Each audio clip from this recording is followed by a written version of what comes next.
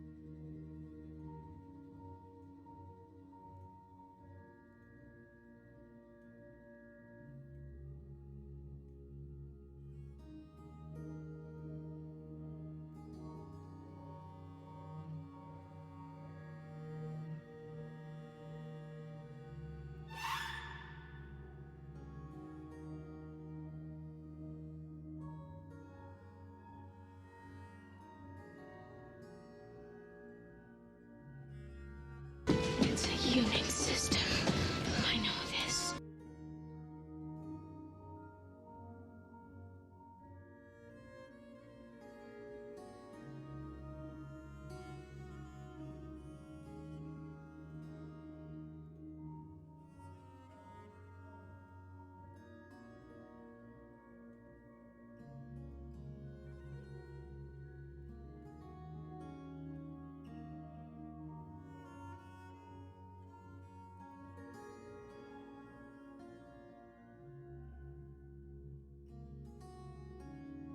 Cheese for everyone!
Accident!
All right, done. Done.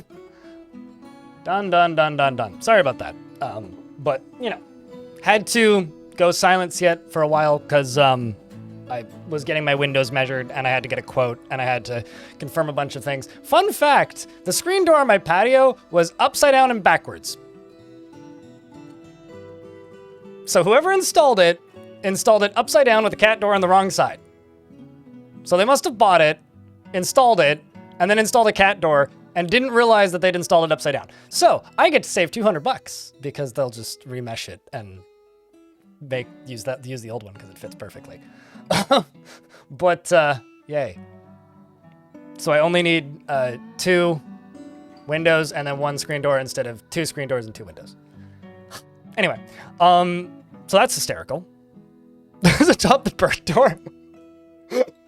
Well, like my screen door for my patio kind of didn't fit correctly, and I never really thought about it. But it was literally in upside down. So that was amusing. But anyway, I'm back now. So we've had some questions about the depth of Dwarf Fortress. The thing that Dwarf Fortress does that's really unique to it that other games don't do is everything is alive. Everything exists and everything is simulated. So like, this is the world map. In most games like this, these would just be like static points that you can go do little quests or things at. Like this is a random human hamlet, right? It has 100 people in it. If I were to go there in adventure mode, which is like an open world RPG, kind of akin to Kenshi or something, if I go there in adventure mode, there would be about 100 people there. And they would all have names and they would all have history. And I could go look those people up in Legends mode, which is sort of like a text printout of everything that's happened in the world. And all of those people exist and all of those people have assuming they've done something notable. If they've done something notable, otherwise I'll just say that they exist. But if they've done something notable, then that'll be written down in history. I don't think I have much in the way of news and rumors. Let's see. Not currently, because we've been pretty isolated due to sieges. But like all of these locations are actively evolving and has stuff happening in them, items are in them. Everything is persistent, so if I finish this fortress, if it falls, or if I decide to stop playing this fortress, I can play a new fortress in this world, and dwarves will migrate from fortress to fortress. So you will re-encounter characters from the past, sort of like the Shadow of War games, the Lord of the Rings games, except this game was doing it about 10 years before they came out, so, you know. It's got absurd amounts of depth everywhere, to an unnecessary degree, but it's extremely easy to ignore the depth. The simplisticness of its graphics allow for that depth. The game is fully 3D, even though it might look 2D. So like this is like a multiple layer map. So this is layers up from down here. The game has physics, fall damage. It has all kinds of weird interactions. And you might get a taste of that in a second when I fight this siege that's outside. So let's just get all these dwarves locked inside first. And then we will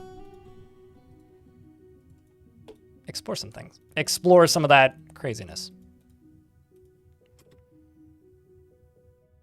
And also, how easy is it to make a chill fort in Dwarf Fortress? I think it's harder to make a not chill fort once you know how the game works.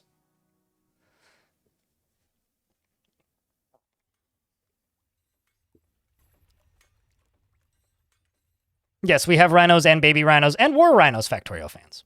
This is true.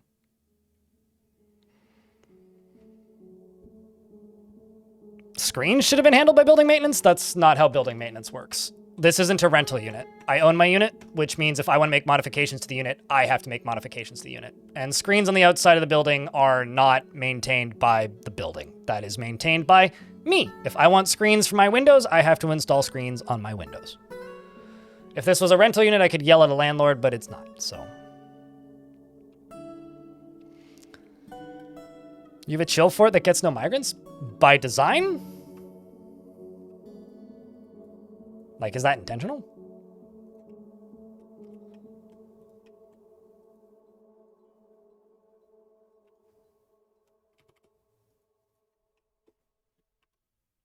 By incompetence. Ah, right. It's the cause of most of my problems as well.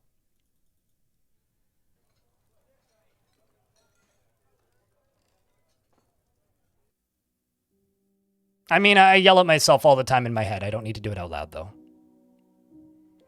Bought a penthouse? 1, not a penthouse. 2, yes, I bought it.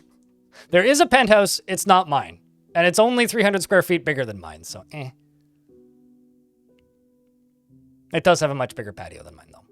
Mine's patio is pretty small. It's like maybe slightly bigger than my desk. But, you know, it's enough. It's enough to fit like 4 tomato plants on it. Also, for screens, I'm looking at about $400, which I was expecting about $750, but because I only need to buy 1 screen door instead of 2, I get to pay less money, and I'm happy. Okay, let's trigger this siege.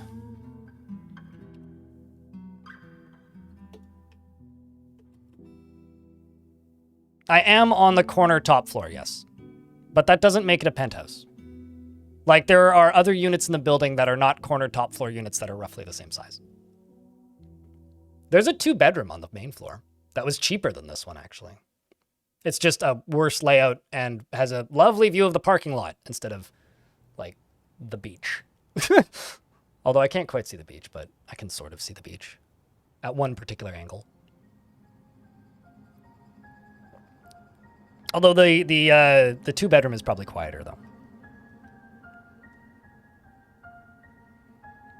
You have that where you get too many migrants and have to quickly how to figure out how to fight to keep up with bedrooms. Fun fact, I still don't have enough bedrooms in this fort. Like at all. Not even close. But yeah, hopefully my magma launcher will work correctly this time, and then I can show off some of the depth of this game using this nonsense. Yay, and those are also in the right place. That's good. I can just forbid those now.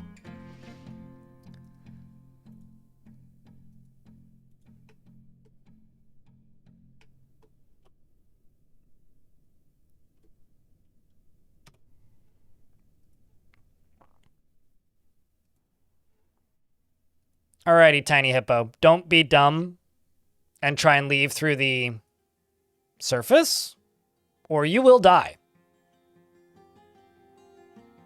That is all. I'm kind of tempted to DF hack make own this dwarf into this fort to save their life. Otherwise, they're going to go die.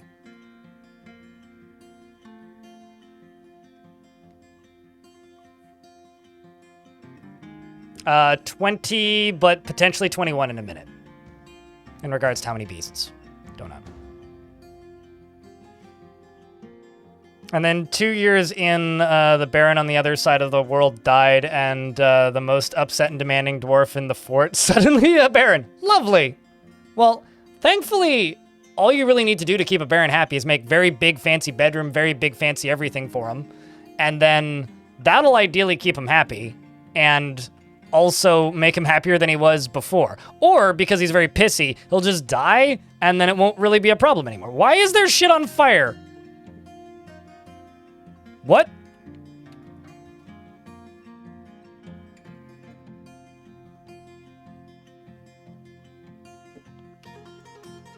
Well, that's kind of confusing.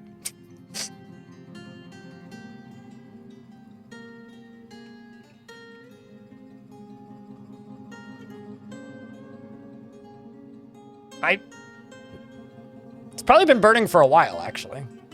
Lightning strike? I don't think that's a mechanic in the video game, but that would be cool. And then a reclusive priest became king a year later. Priests are cool. I'm really happy with that mechanic existing in Dwarf Fort. Do they have a dragon? Well, they do have a dragon, but it's a cave dragon, and cave dragons are trying to think of a funny way to refer to cave dragons. Cave dragons are mute and don't have the vocal cord capability to shoot fire. They're not capable of dragon speak. They are immune to fire, though. I have a dragon on the other hand. I kind of figured that there must be like an item they're burning or something, but it doesn't seem like it.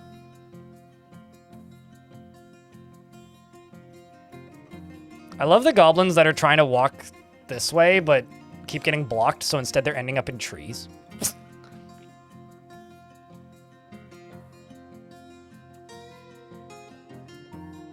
You know, that would actually be really cool if goblins, like, once we get that siege update, or features, if goblins could, like, make campfires and cook food while they're waiting. That would be really cool. Although, probably not goblins, probably humans would do that. That'd be cool. You want flaming arrows in this game? Were you around, Greg, at that sub, when I was trying to figure out if I could shoot coal out of catapults through lava to make them shoot flaming stuff and then gave up? I tried to make like a lava waterfall or a lava fall and then shoot boulders through it. It didn't end up working. That fortress kind of fell over before I was able to make it work. The idea sounds rad as hell, yeah, but we're going to have to stick to just lava launchers using minecarts for now. Also, hopefully me being gone wasn't too boring. I hope you guys were able to stay entertained. Thank you very much to the 76 of you watching on the YouTubes and for the 196 of you here on the Twitch poos. I don't know what that means, but it's the words I chose. So.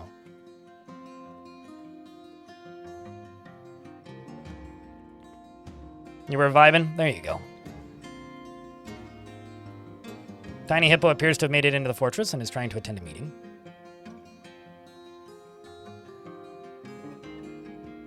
Gave you some time to do some actual... to work on your actual job, which was rough but necessary. Oh, that's funny.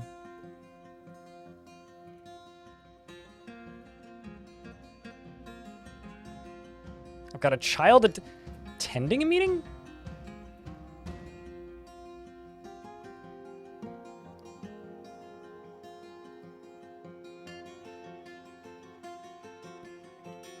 You know, hold on.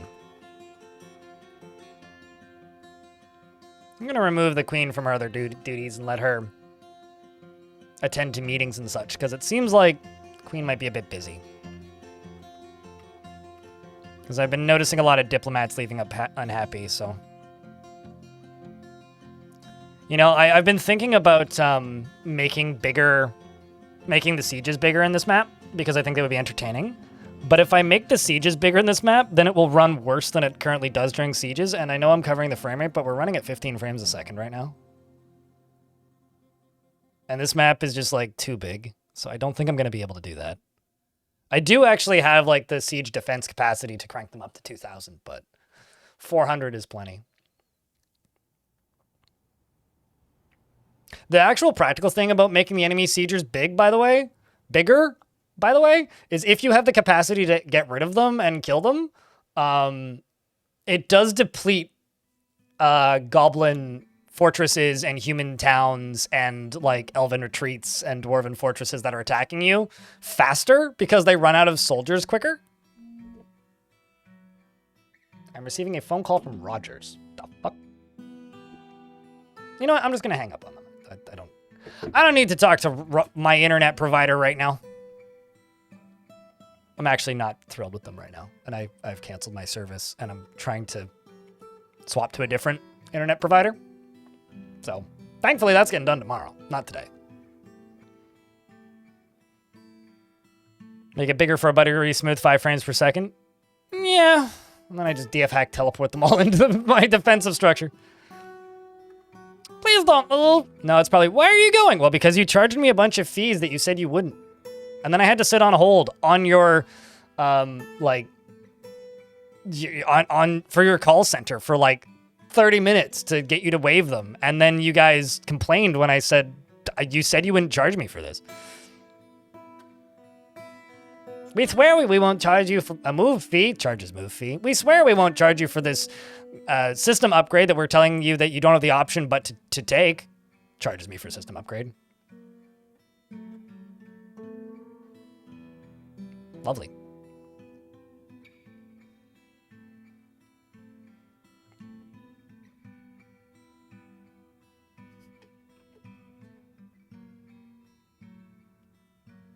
I mean, my response to them generally is just like, your service is bad and you should feel bad, but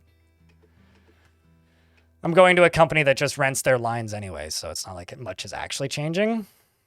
But the difference is $112 a month. So, you know, one is slightly cheaper for the exact same thing.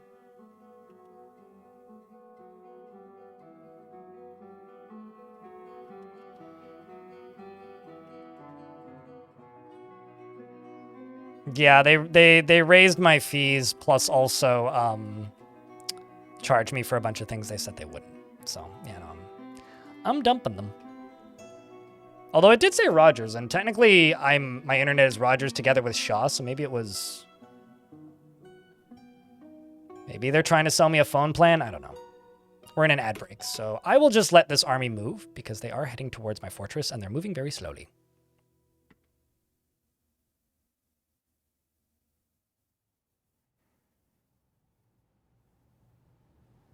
We're getting close to the end of this. I'll wait for all the trolls to be... Oh, wait. Are you guys trying to topple my bridge? God damn, I think they're trying to topple my bridge. Rude! Oh, no, maybe not. Maybe not. There's an elephant ivory bracelet there? That's cool. Huh. Wonder where the hell they got elephant ivory from. Obviously an elephant, but...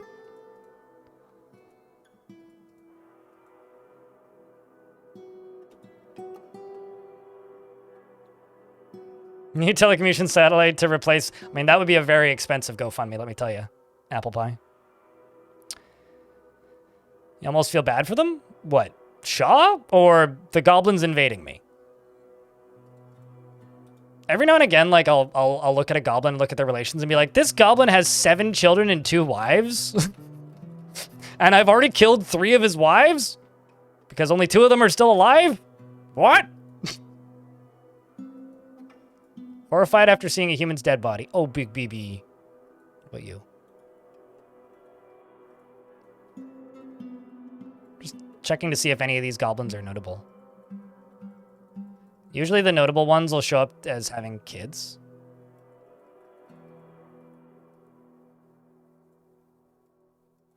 Usually they start to send the notable ones after they've attacked you a couple times too. And sometimes like goblins will attack you multiple times and their like personalities will evolve. Involve? That's not the word I was looking for.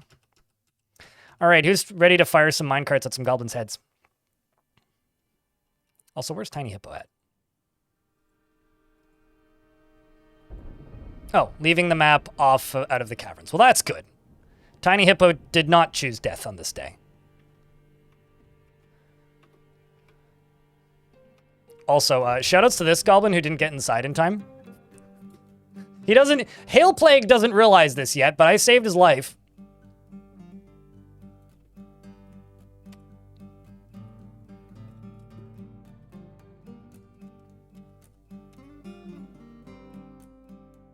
Okay, well, we will enable this when they get to here. But I'll start firing minecarts when they get down to here. So let's just jump over to here and get the minecart battery loaded. And by that, I mean, let's close this bridge. Let's also make sure that this down here is open, which it's not.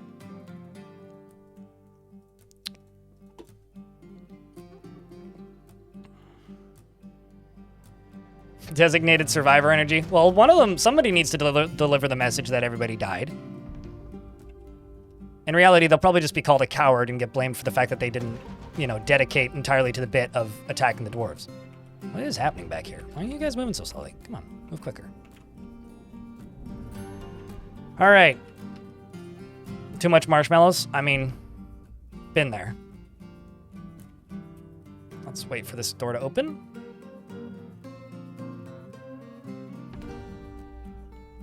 So chat, I need a round of beers. That would actually be really cheap for that kind of service here, Mary Croddick. Especially at those speeds. Internet in Canada is expensive, if you didn't know.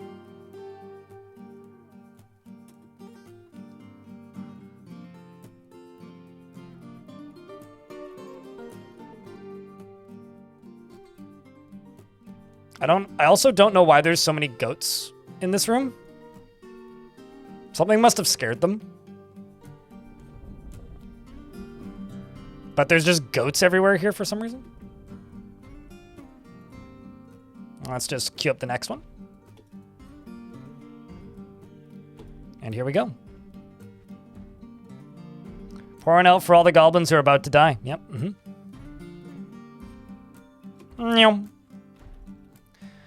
Here goes the minecarts. I don't actually know how many goblins are in the entryway, so we'll find out in a second. Whew, I wasn't sure if it would clear that. Well, let's see. Ah, not bad. So this goblin's about to have a no good, terrible, very bad day when a minecart hits him, which smacks him backwards, and he slams into 2 trolls, which knocks them backwards. The minecart strikes the goblin in the lower leg, and the injured part explodes into a lump of gore. An artery has been opened by the attack, and the goblin pikeman gives into the pain. The goblin pikeman's head skids along the ground, which is deflected by his copper helm, but probably does some damage to the copper helm, and then he slams into a troll. And then that troll, over here, slams into another troll, which is causing both of those trolls to go flying through the air. That's what the blue little down arrows mean.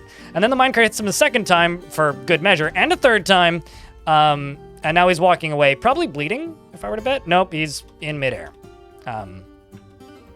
Meanwhile, down here, the other minecarts are colliding with the rest of the army and doing quite a bit of damage to them. Now we get to laugh because the next round is coming momentarily.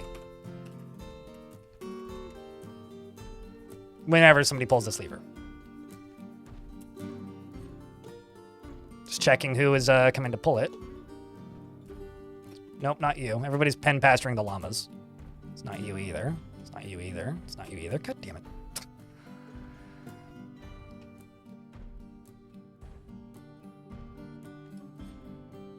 Someone's apparently coming to pull it. Is it you? Nope. Please just pull the lever. This shouldn't be that complicated of a concept. There you are. Freeways is coming to pull the lever. Now we'll queue up the next one. Round 2 is a go-go.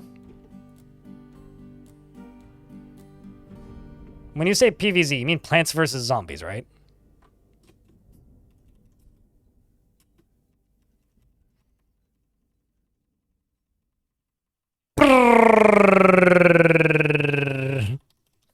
That's never gonna get old. Never gonna get old. Look at the beautiful blue troll blood. Just smashing them, and then they start puking. Where's the next one? Waiting for the next round.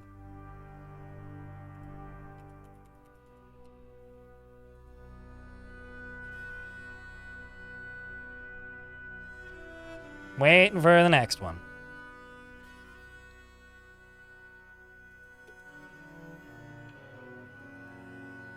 Nope, you're making potash. You're going for a drink. Are you doing it? Yeah, you are. Let's line up the one after it. And go for another round. No, what you should do is hang back until the gate closes. And then stand outside and whistle. And then probably go home and get killed by your demonic overlord. Okay, I thought I saw a goblin just fly in there. I love how they slow down temporarily and then somehow accelerate again. That's like the quirkiest part about this whole setup. Now it's time to launch the other goofball setup, which is this. This requires pulling this lever. So let's follow multiple levers at a time now. Did we just fire another one that I missed? I don't think so. Yeah, we did. Oh well, that's a shame. But this up here should get pulled in a moment.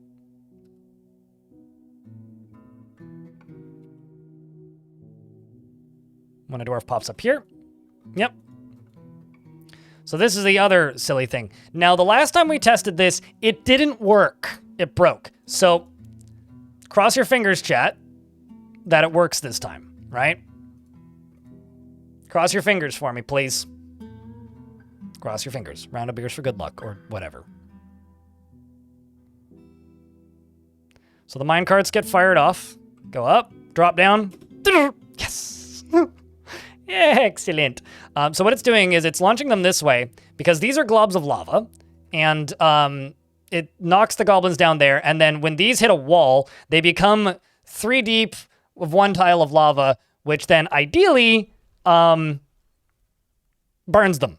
Also, for reference, this is what this looks like in ASCII. Little glob of lava, flying goblin. So, you know, in case you wanted to witness the mountains of blood and gore, amongst other things that we were doing here. Nice. Gotta say, working flawlessly. And as intended. So then the minecarts drop down, which then causes them to reset, fly back around to the beginning, and then launch off, and go again.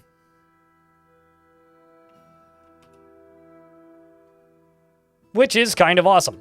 And while all that's going on, I'm going to queue up another one of these. Because I've still got, what, 2 more shots? I kind of miss the Mountains of Blood and Gore as well, but, you know, it's just like anything. Eventually, I'm sure walls will display the proper violence They should. There's just... this is just beautiful. Yeah, this is glorious. The other thing I got to do, because some things are going to get through, is I got to station some squads up here. So I'm just going to tell them to go stand right there.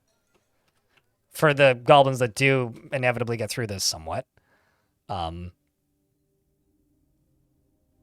now the problem is if smoke completely covers this, it will make the frame rate go to 0 temporarily. But yeah, this is my favorite thing to build as part of my defense. Hopefully this is giving our new friend in chat a little bit of an idea on where the Dwarf Fortress is. Because it's this kind of shenanigans. Oh yeah, and then this side breaks again. This side just keeps breaking. I'm not entirely sure why, like the timing's off on these two, but the rest are still working, so that's good. And here comes another one of these.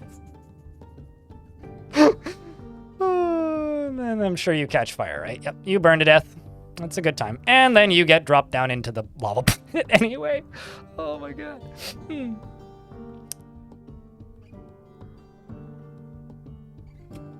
As part of tile floors. It's really funny how everybody hopes for that, yet at the same time, apparently the overwhelming request for the Steam version was that that wouldn't be the case anymore. I find that so interesting. Oh! There's a minecart down here. That shouldn't be there. Oh well. It seems like the dwarves have had some fun. We had to kill this cave dragon. And Cole here had to stab a troll in the lower leg with her steel spear, which fractured the bone. And over here, Spitalier appears to have done similar damage. In fact, has said, I improved my armor, and that is very satisfying. And then proceeded to hack a troll in the head with a steel battle axe, which caused the severed part to sail off in an arc.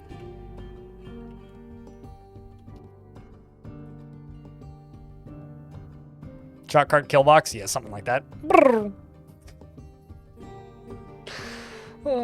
If these weren't such a pain in the ass to set up, I would just put like 200 in a row. But they're extremely power heavy, and they are not easy to set up, and they're very time consuming to build. But just look at that. Isn't that glorious? And if anybody wants to see this running in ASCII, it looks like this.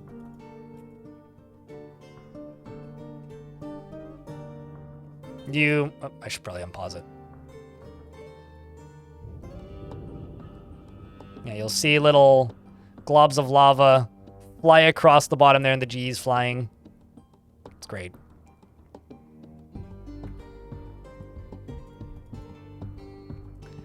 Now it's just a matter of waiting until the siege breaks.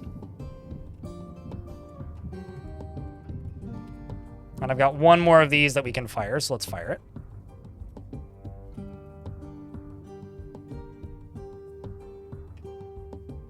Oh, the frame rate's doing the thing where it get bad. It's fine.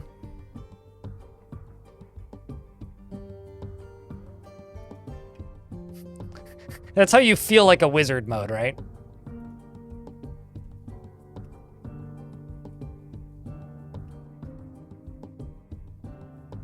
Okay, so who's pulling the lever and where are you?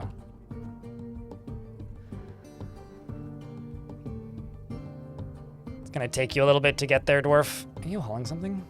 No, okay.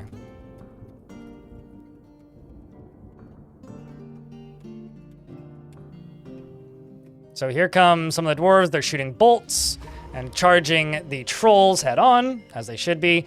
JM Darko, thanks for the brand new Prime subscription. Check, can I get a round of beers? Or lava. Or minecarts, either. Any of those work. And then you follow the stream. I love that you have your priorities straight. Subscribe first, follow later. And now, dwarves, you have a very important task. Do not go running into the lava machine because it doesn't care about friendly fire.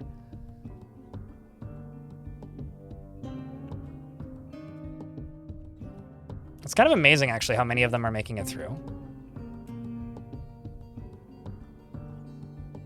Even though they're just, like, actively burning to death in the middle.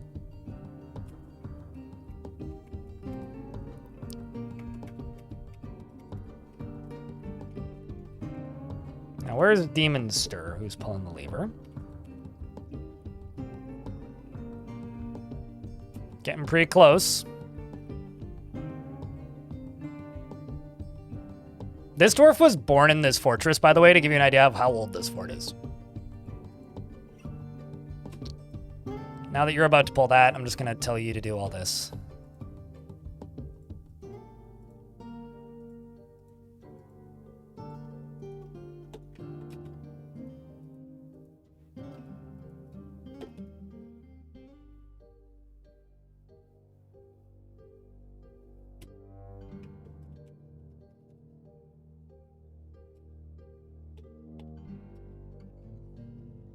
Oh, my word. So my dwarves are standing in the area they're not supposed to be, but thankfully, the minecart didn't hit them. So that's good.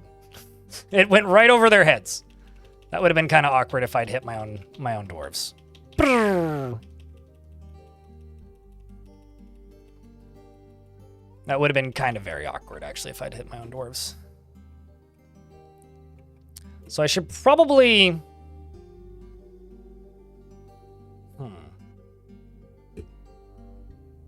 I don't know how many of the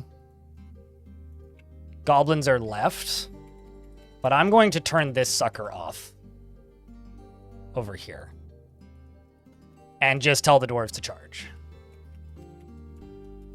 And we can burn the remainder.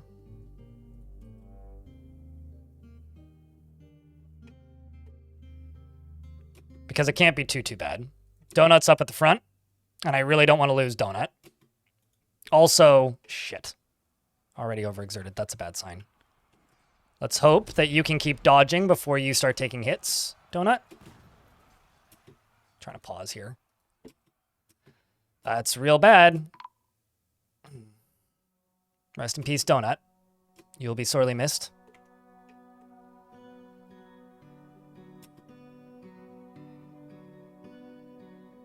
I got this. I do not got this.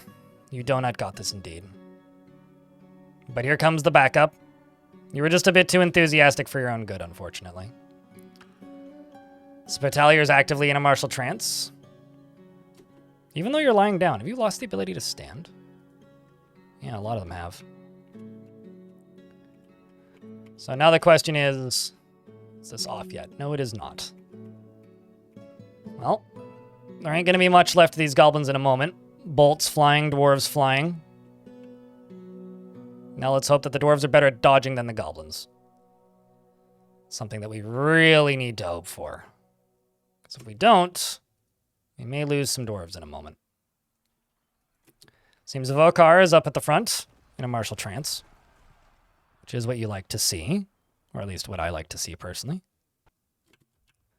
How are the... Okay, so minecarts should no longer be firing outside the ones that have already fired, so we should be in the clear, which is probably also why the frame rate's getting better. Let's find somebody named that we can follow who isn't exhausted. Like Emperor Iron as an example, who's an expert mace dwarf who isn't wielding a mace for some reason. But you are wielding multiple bolts that are currently stuck in your arm. That might be why you're not wielding a mace. How is that working for you? He seems to be whacking them with his shield. Well, that's good. At the very least, he's efficiently whacking them with his shield. Back here, we've got the stressed out swords dwarf who's still charging forward alongside of the dwarves in defense. Hacking their way through this. This is such good training, but such bad mood situation. The dwarves are continuing to charge directly forwards. Past and through all of the remaining goblins. Most of these ones back here, this far, are just all critically injured. I don't know why something is burning here, but something is burning here. That's kind of concerning. Did I lose a dwarf? I hope not.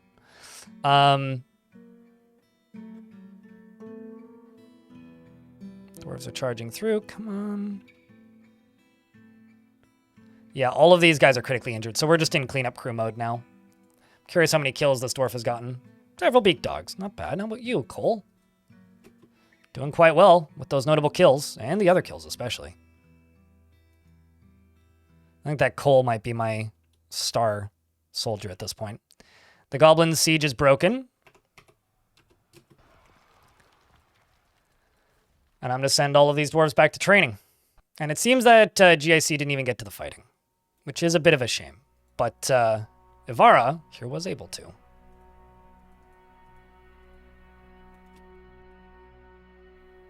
we're going to tell all the dwarves to back up. And the game saves.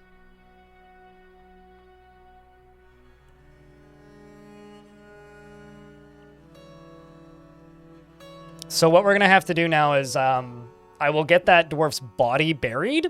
And once the dwarf's body is buried, then I will seal the whole area off and just dump lava into here. That's what we'll do. And just get rid of everything that isn't necessary.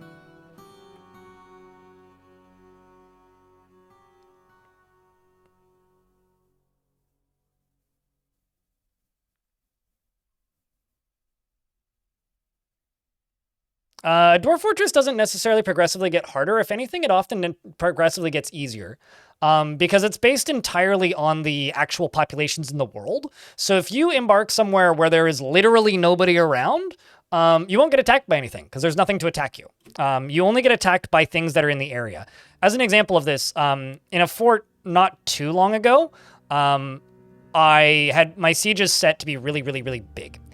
And pretty quickly, what ended up happening was the enemy armies actually ran out of soldiers, and instead of attacking me with, members of their army, they instead started attacking me with bards, just random bards and peasants that they had around.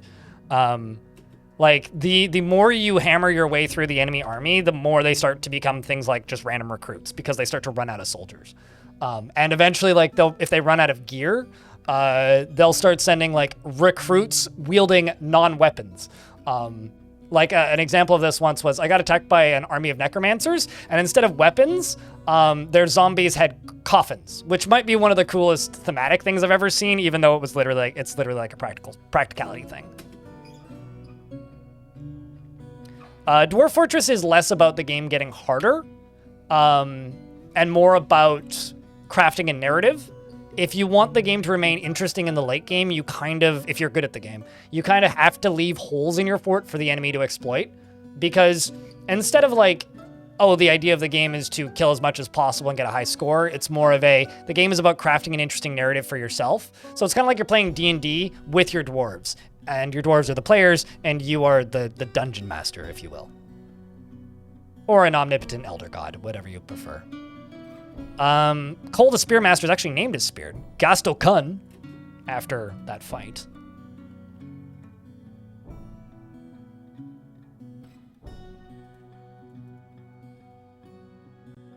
What did she name it? I mean, it is coated with beak dog blood. It's kind of annoying that doesn't give me the translated name. But I'm not... Oh, wow, she also killed the cave dragon. Shit.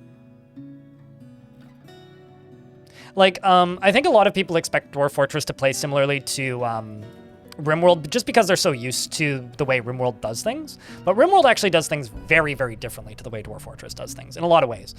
Which often, for a lot of people, ends with RimWorld feeling like the better game in a capital G game sense. But the more interesting interactions and, in my opinion, the larger amounts of replayability don't come from the game that has the most interesting gameplay necessarily. For me, at the very least, it comes from the game that is more dynamic and more varied. It's a simulation first and a game second.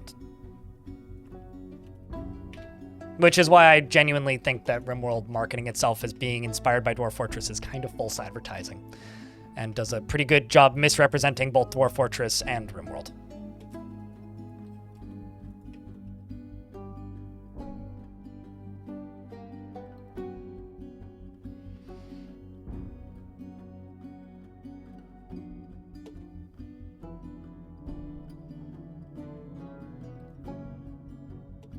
So we should be getting a tomb task at some point. Is it not accessible? What's wrong with that?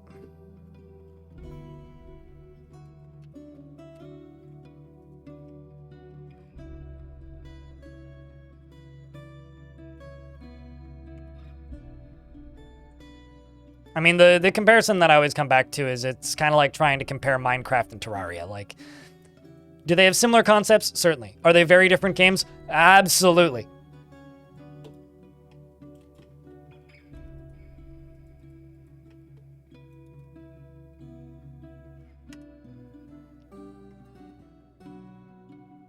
Don't forget the early game marketing for RimWorld. When RimWorld was new, it was very much marketing itself as Dwarf Fortress in space. An example of this is the Kickstarter, which was exclusively posted on Bay12's forums, which they've edited at some point. Oh, YouTube just crashed again. Great. Now it says story sim driven by an intelligent AI storyteller. It used to be colony sim inspired by Dwarf Fortress is what it said at one point, but sad. Anyway, RimWorld owes all of its success to Dwarf Fortress and markets itself as such. Because the original posts for RimWorld came from self-promotion posts from Tynan on the Bay12 forums. So, I'm kind of a stickler on this, but I am. It's fine. You mean this post?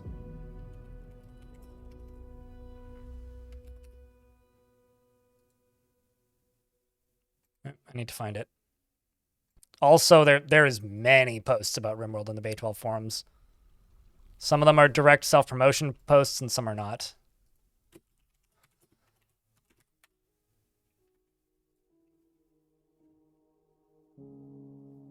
Oh, I see. I see the problem here, why it looks like I'm landing on the wrong one. Yeah, this, oh, wow. The last time I looked at this thread, it had been viewed 700,000 times. Now it's 91,000 times. So it's 900, it's almost 1 million times this thread has been viewed. But, yeah. This was the original concept. I've been working on this this a little while and put it into the first video and figured that it's time to tell people it existed. This is the announcement of RimWorld and its existence on the Bay12 forums. It's Dwarf Fortress in space.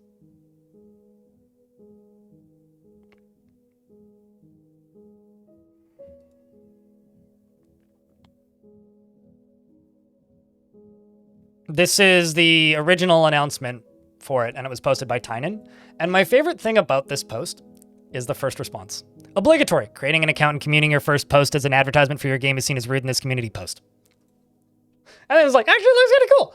Because that's basically what everybody says. Like, hey, man, that's rude, but also kind of cool. And then, updated it with a Kickstarter while Dwarf Fortress was just funded through PayPal tips and Steam Greenlight. And then updated again with a sales page and a Steam page while Dwarf Fortress was still only funded through Patreon. Yeah, I don't know. Like, yuck. Icky.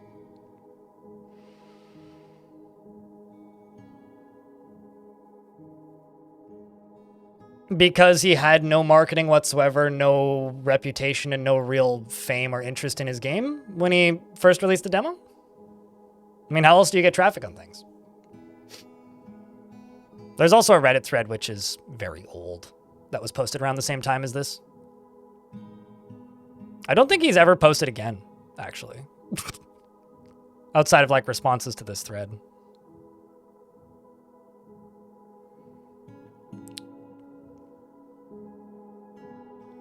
I mean, RimWorld, the original demos that were before this demo were actually a spaceship builder, more akin to stuff like Stardeus. Tynan wrote about that in his book. I haven't read the book, but I've read excerpts from it where he talks about the prototyping phase of RimWorld. We're in an ad break, so I'm just waiting for that to end now.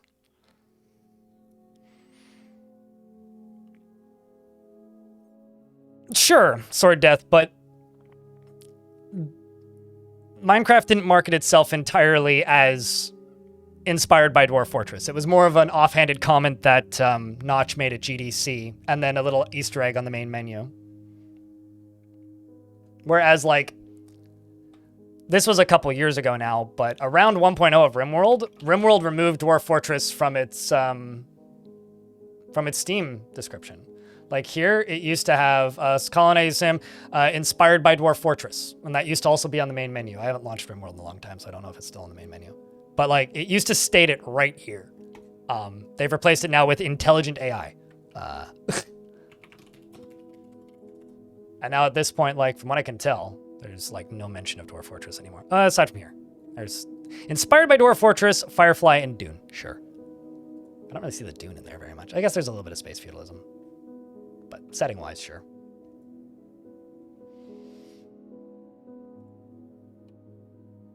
Oh no, totally. I mean, I'm not saying that the games don't work together. I'm just saying that the way that RimWorld marketed itself in the early days, which is how you become a success in any industry, is a bit disingenuous and a little shitty.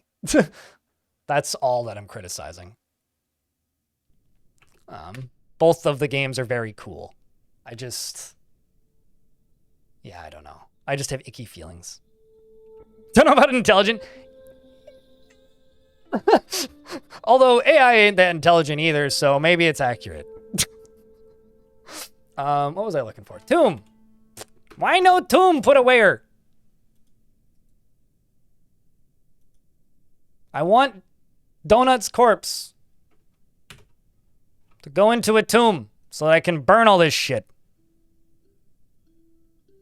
At least everybody's recovering the wounded.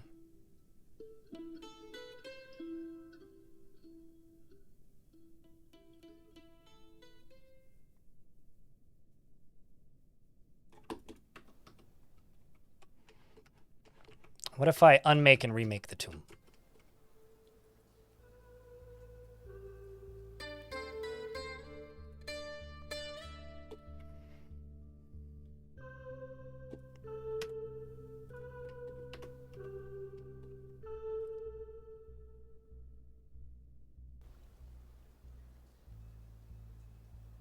At the end of the day, the mechanics that RimWorld takes from Dwarf Fortress is you have people and you need to keep them happy.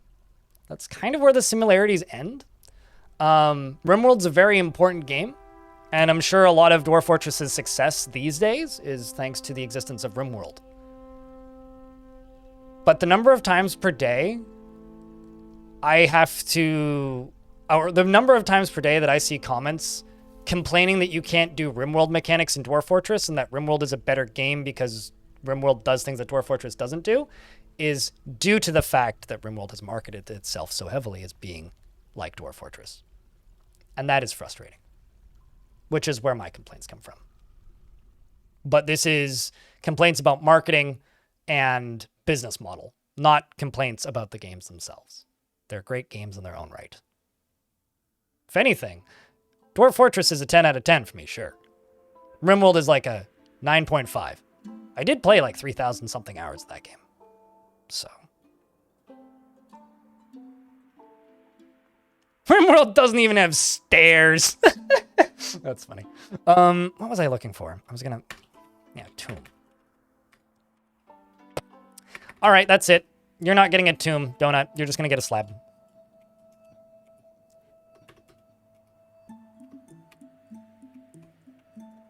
Because I don't really need my dwarves scarring themselves forever running around in here.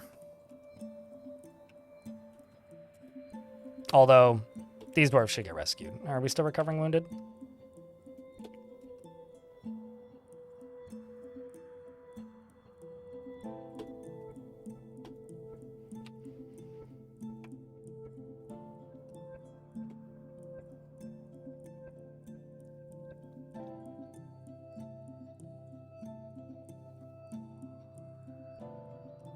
Calling RimWorld shallow, I think, is unfair to RimWorld. I think that the difference is just goal of gameplay, right? RimWorld is a challenging, micromanaging strategy game. Dwarf Fortress is a massive, overarching simulation. And in RimWorld's defense, earlier in the game's development, it had a lot of mechanics that made it a lot more like Dwarf Fortress. And what I mean by that, in simple terms, is Dwarf Fortress is very focused on simulation and taking the control away from the player. So there's a lot of mechanics in Dwarf Fortress that directly impact the player's ability to be able to do things. For better or for worse. And when we're talking about like impacting the player's ability to do things, I mean like you don't have direct control over your dwarves in Dwarf Fort, right? RimWorld you do. And you have to. If you don't, they'll die, right? But earlier on in RimWorld's development, it had, especially like when those forum posts were made, it had mechanics such as like, friendly fire is the wrong term. It had suppressing fire, which would activate a mechanic called fear. And if you had enough suppressing fire and scared the enemy enough, they would drop their stuff and run away. Mathlik, I need you to turn around, kiddo. Duder, come on. That way. North, please. Chop, chop. Do it now. Thank you. Thank you. That was the era that I liked RimWorld a lot more. Was when it was less focused on just the harsh difficultiness of it and more focused on mitigating risk. Kind of like how XCOM isn't a game necessarily about being precise all of the time. It's a game about mitigating risk because no matter what you're doing in XCOM, there's going to be some element of risk. I should not pull that lever right now. That's bad. And I really like that about Dwarf Fortress, that it's in a lot of ways a game about mitigating risk. I think that that is a very interesting way to design a game because it's impossible to be 100% precise. You don't have a guarantee of everything succeeding, but it's all about balancing the potential risk, right? Stonecoat, what kind of dwarf would you like? Preferably a cook or engraver. Beard or no beard? I do have a cook named Alath. Will that do?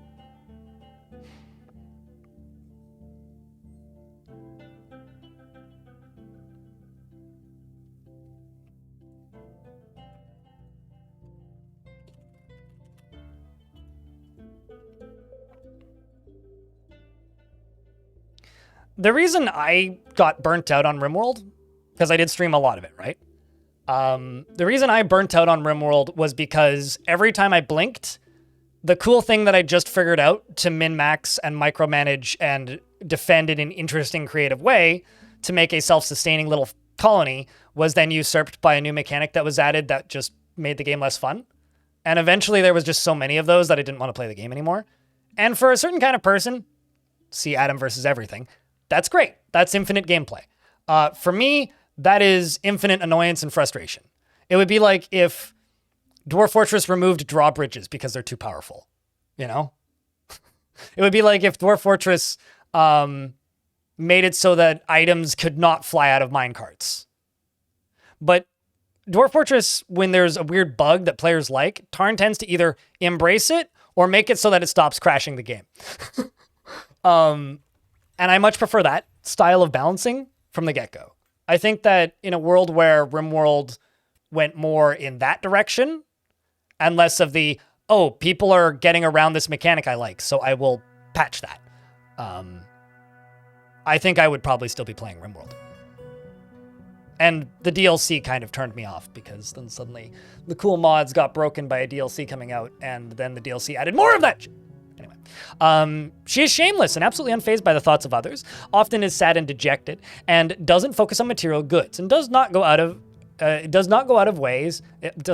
his way to help others. And he is troubled by this because he truly respects sacrifice. He is brave in the face of imminent danger and tends to not be swayed by emotional appeals. Also, shout out to that one guy who's now going to comment on this VOD saying, "Why is Blind still being a hater against RimWorld?" And then leave a dislike on the video and then an angry face and then not comment until I talk about RimWorld meanly again. Yeah. Bitch can't take criticism. He tends to be swayed by emotional appeals and is moved by art and natural beauty.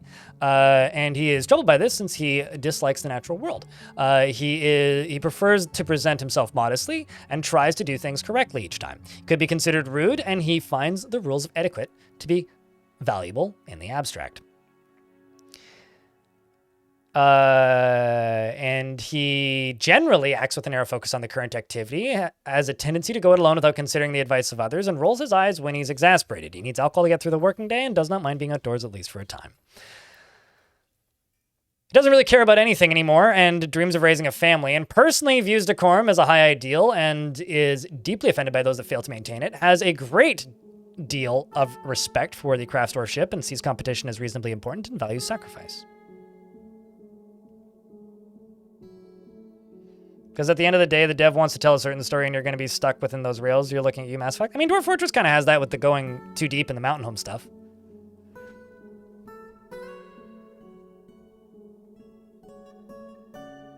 But it was supposed to be usable in normal missions, but something broke it, leaving it summonable, so they left it as a feature in player request. Well, that's good. You also need to remember that most of my RimWorld knowledge ended when Royalty came out. Like, that was when I was done with that game. So most of my takes and opinions are clearly out of date now. Aside from that, now the game is more expensive, so the DLC complaint slowly grows. But he likes orthoclase as well as black bronze and yellow diamond and giant orca leather and llama wool and the color dark violet and short swords and the words of the crested veil on the crested wall and the sound of the laces of silk and the sight of the meandering lyrics, and when possible prefers to consume lungfish and sand pear cider and rye seeds and can't stand fire snakes.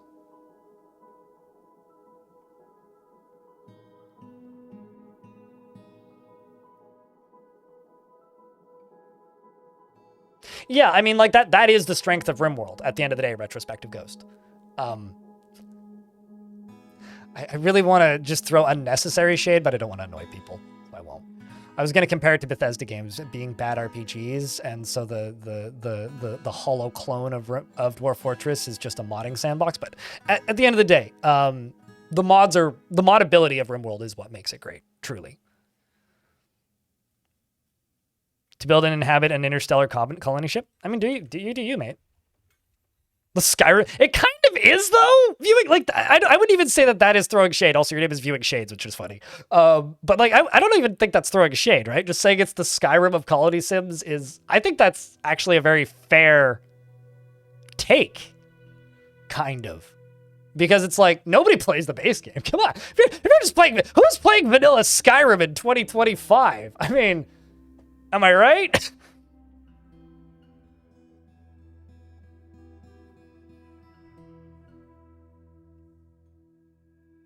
Do you think the criticism is fair? I mean, at the end of I think a lot of my criticisms would be flatter and less harsh if, and I know that this is the anti-capitalist in me talking, if RimWorld was a Terraria that just sold the base game and all the DLC was free. If that was the case, a lot of my criticism would just be, I didn't like the direction the development went, which is true. Instead, I didn't like the direction the development went, and they were making me pay for it, is where most of my, if you want to call it saltiness, stems from.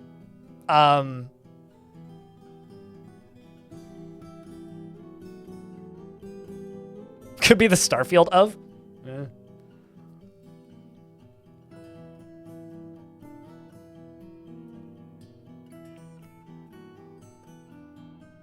Robert Field in YouTube chat says, bro, that's the hottest tough takes you've heard in your entire life. What, that RimWorld is the Skyrim of colony simulators? It's almost as old as Skyrim, too.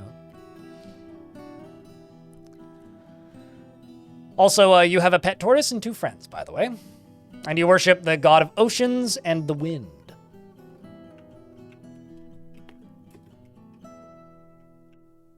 Let's just make sure that all the dwarves are out of here.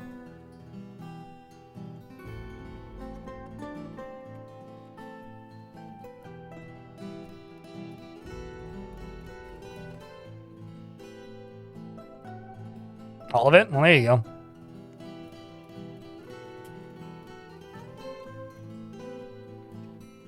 I don't actually like this, though. I really need to deconstruct this drawbridge.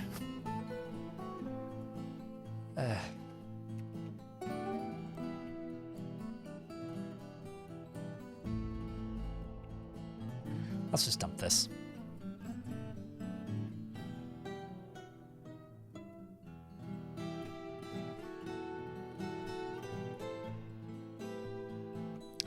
Was it based on a mod, or was it just a similar theme to an existing mod? I've never seen any like statement or proof that it was based on the mod. It's just it is a fact that there was a mod that was similar to it mechanically. Also, apparently Thob the Ghostly Miner has risen because I need to get his body out of the underground.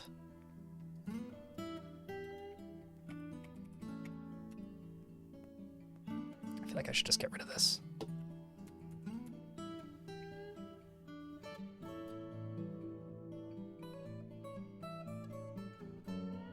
Yeah, but you also need to look at how much games changed between Oblivion and Morrowind.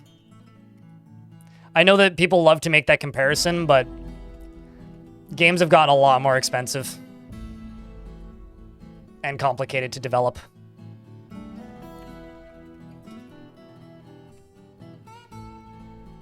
I've always found that that discussion to be a little silly.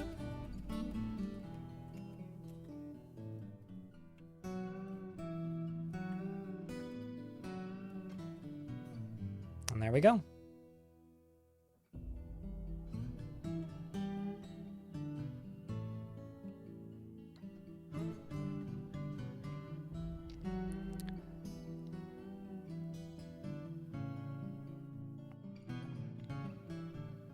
Yeah, exactly. Dwarf Fortress mods add variety to Dwarf Fortress, whereas RimWorld mods can fundamentally change RimWorld.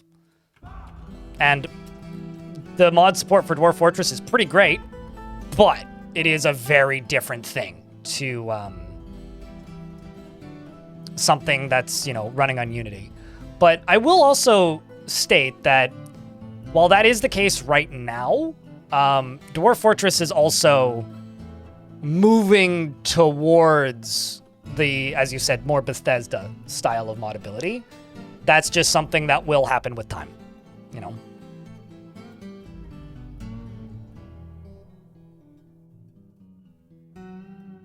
I'm good. I don't like Elder Scrolls games very much. Armitage. There are mods for Dwarf Fortress? Fuck yeah. Tons. There's the workshop on Steam, and then there's the forums with years of mods for older versions. I don't use any mods for Dwarf Fortress, no. Because as I said earlier, the mods for Dwarf Fortress change the flavor and add more variety. Most of the mods that add mechanics, like there's one that's really popular that Steam keeps yelling at me I should download, which lets you drill resources out of the semi-molten rock in the underground, which to me is just kind of cheating and pointless. There's a lot of mods like that, which change how things work slightly, but you can't directly add stuff. Dwarf Fortress isn't as moddable as something that is running in Unity, as an example, because Dwarf Fortress is running on C++, mostly. And a very different beast when it comes to what's under the hood.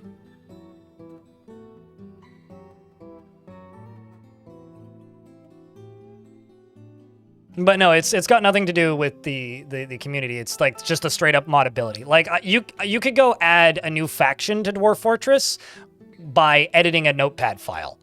And back in the day, it used to be all you needed was a text editor, and that made Dwarf Fortress extremely moddable, especially in the era where it was a what do you call it? An ASCII game, because if you didn't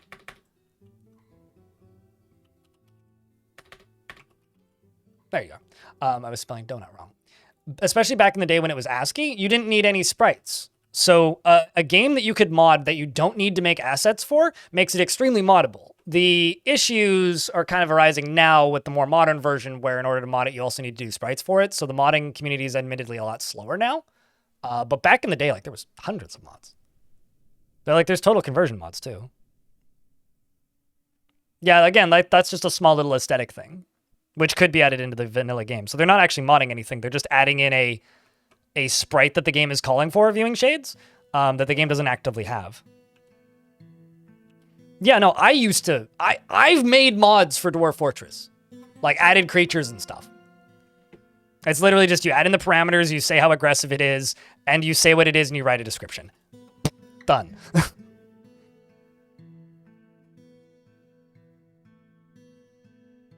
Are they still maintaining the ASCII mode? Mm-hmm. This is what the free version looks like. And a lot of those mods, like, have been updated, too. They just don't have sprites, right?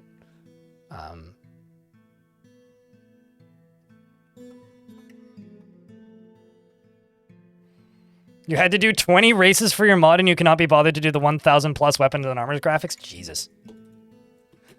I mean, honestly, I'd say all you really need is just like I don't know what your factions and species are, but like male and female graphics, and that's probably about the only thing that's actually necessary, but... And then maybe child. But yeah, 20 races, Jesus Christ. What's your mod out of curiosity? You can post it in chat if you want.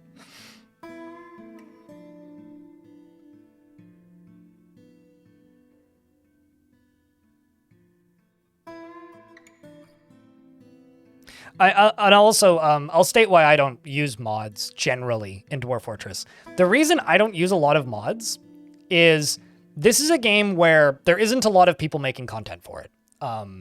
There's maybe a dozen of us on YouTube doing well.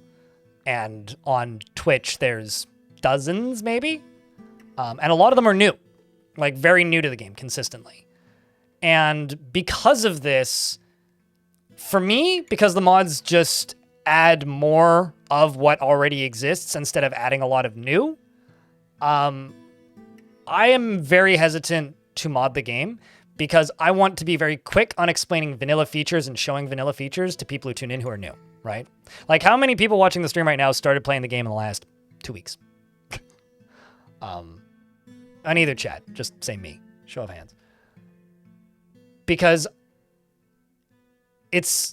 for me, it doesn't make the game that much more interesting to retheme the whole thing or retheme chunks of it or add sprites. It's still the same game to me in a lot of ways, in most ways even. So because it doesn't make it much more interesting for me, all it really does is it makes it harder for me to explain things. And that doesn't benefit anybody, really. If I wasn't the tutorial guy for Dwarf Fortress, if like my tutorials had flopped and not as many people had watched them, it's pretty likely that I would have... Don't I have an autumnal hall? I thought I did. It's pretty likely that I would have gone for more mods at this point. I thought I had one. Oh. Okay, well, I have a farmer guild hall, not a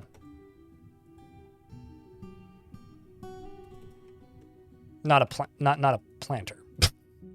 Have a farmer, need planter. Great.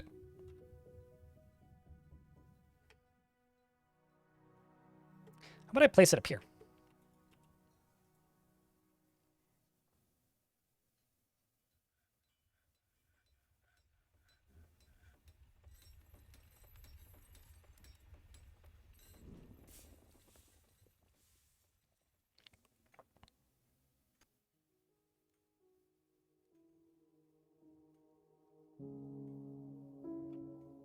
You can just post a link if you want, Gaspy.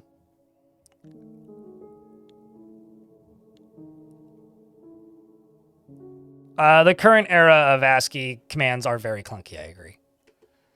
You know, why don't we put the planter hall over top of these two buildings? Because I need a roof for these two buildings. So this might not be a bad time to do that.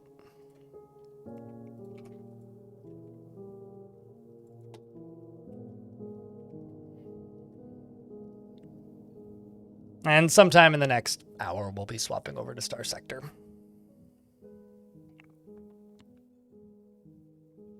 And got nothing done? Don't worry about getting anything done. The only thing your dwarves truly need is beds, booze, a source of food, and a place to socialize. That's it. So get that done. Once you've got that done, pick something. Do you want to work on military? Do you want to work on farming? Do you want to work on clothing? Do you want to... Because your first fort will fall, and then when that fort falls, start a new fort in the same world and keep playing. It's really just a, you know, it is certainly not the original, but it is one of the most successful, longest-running make-your-own fun games. And when you approach it like that, it becomes a lot more learnable, I think.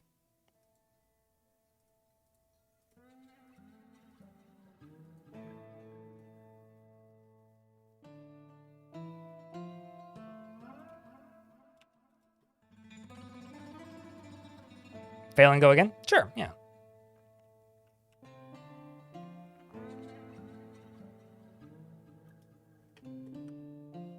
Just remember, they didn't port Doom to a pregnancy test.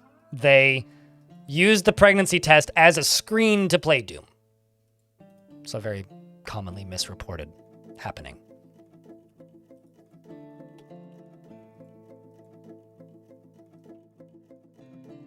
Still ridiculous, but...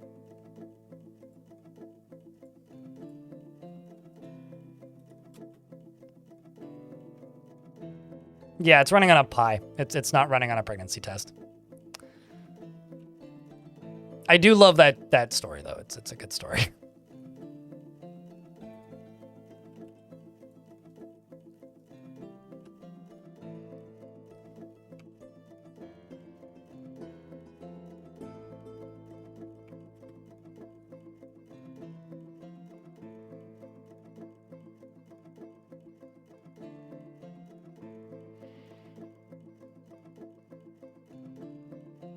You've seen it run on a hologram cube. My favorite Doom video is the scientists that were testing the intelligence of rats, and they got a rat to run around in Doom using a giant trackball. Honestly, to me, that's the coolest one. Out of everything that I've seen of people doing in Doom, that's my favorite, is the rat playing Doom on a giant trackball.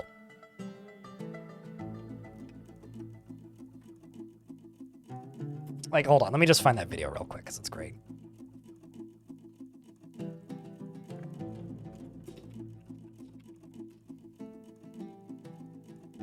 Like, this might be one of the... this might be one of my favorite videos on the internet. Blind reacts to rat play Doom.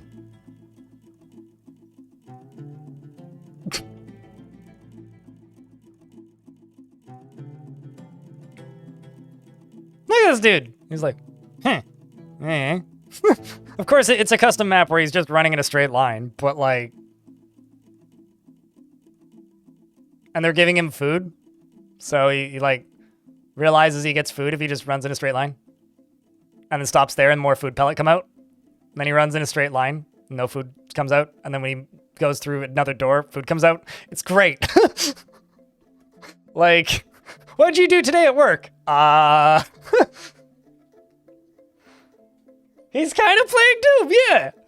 There's like I don't think they ever get it. I don't think there's any footage to the point of it like shooting, but like they explain how it all works, and you can like steer, and like eventually they get it to the point where like these are mouse clicks, so like to do certain things he has to eat different treats.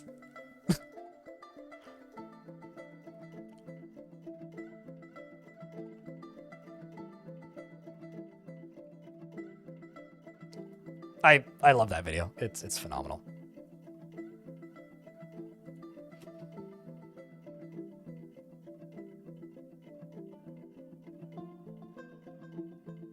They remove the monitor and the rat's just like clicking the shoot button.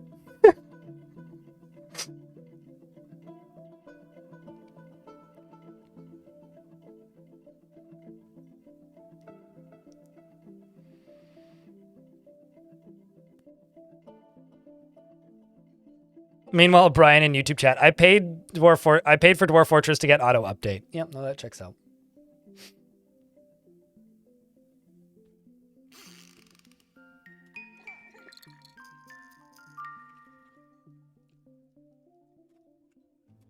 Also, we're in an ad break, so I will pause the game until the ads are done.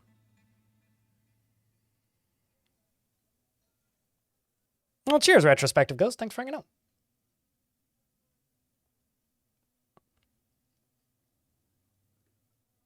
A Cyclops child. Is it like, did you get the Mega Beast notice? Because I don't think I've ever seen that before. Like, does it show up as hostile? Huh. Now I need to, hold on. I need to know what a baby Cyclops looks like.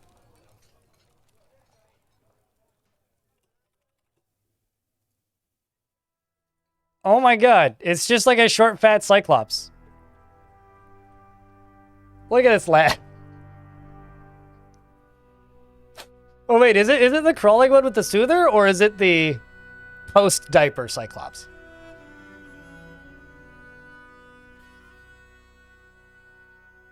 Why are we down so many dwarfs? It's a long story. There might be a loose demon in the basement. Amongst other things. Mostly Forgotten Beasts.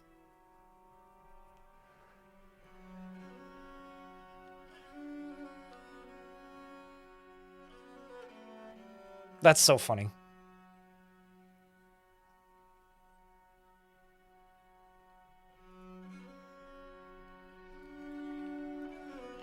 But it's been a slow trickle downwards and not like, not a big event that caused the dwarves to die. It's 3D. But yeah, we were at like 250 at one point, weren't we? We also haven't been able to trade in several years because every fall the goblins attack. And as cool as my defenses are, they're not exactly straightforward or fast. They're very convoluted and slow.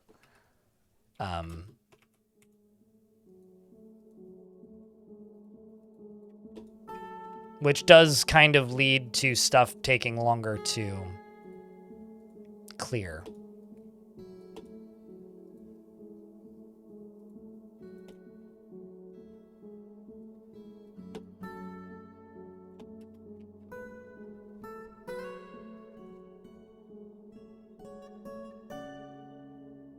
I don't know who Norm is, nor do I know what the Game Creatures is, but that's cool.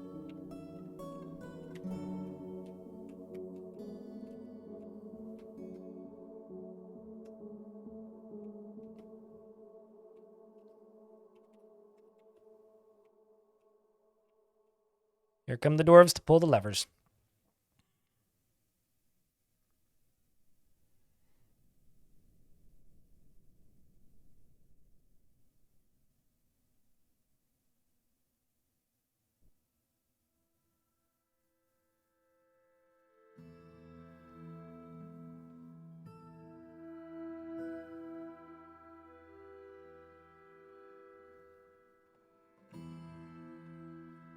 And then over here, yeah, this will pump that out over into this side.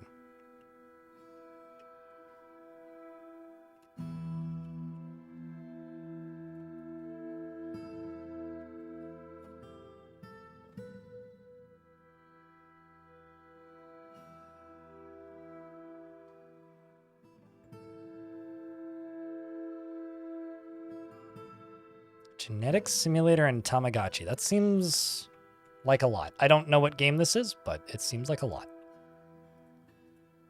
All right, let's do that.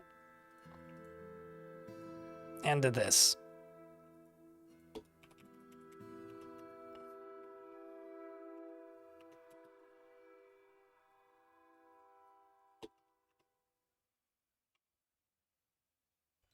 That should be fine.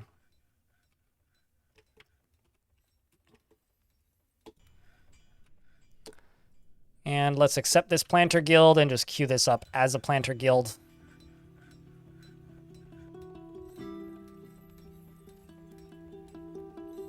Guild hall.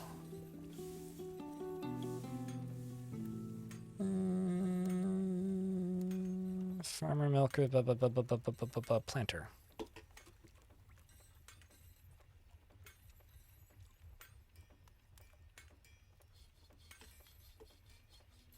Draugrs? I would say probably intelligent undead necromancer experiments, right?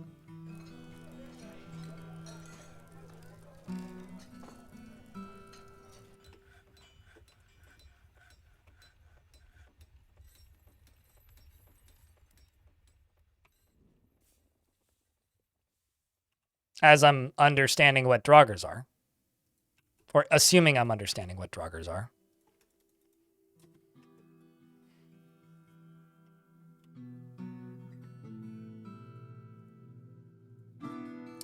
Necromancer experiments aren't hard to get at all if you know what you're doing.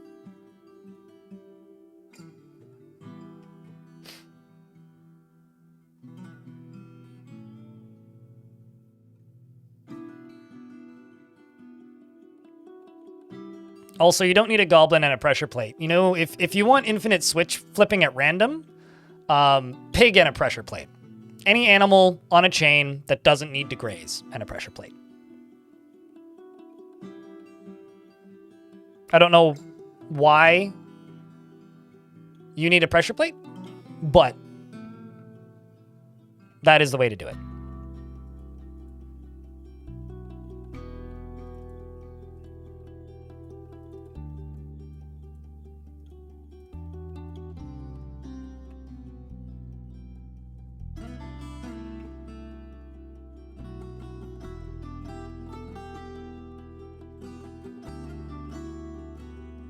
You could trap anything in a lever. I don't know. Giant crabs pulling levers seems very random and not predictable. Maybe? But I don't actually know.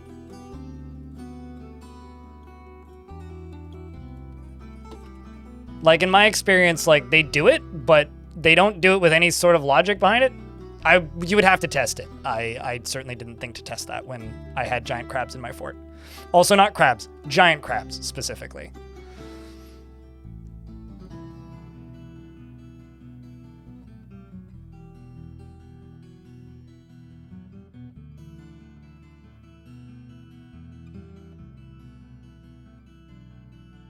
Like dogs, chickens. I was gonna say carrier opportunities? I think you mean career.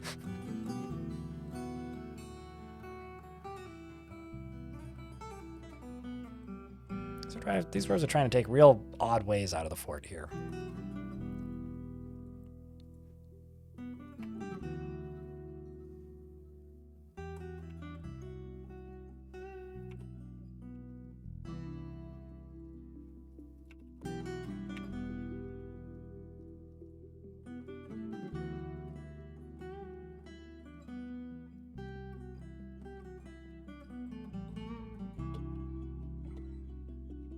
How's the value of this? Should be good once those walls are done. Let's go down here. So, monster right here. I'm going to send a dwarf to go do this, but first I'm going to check to make sure that this is actually set up. Yes, yes, yes, yes. Okay.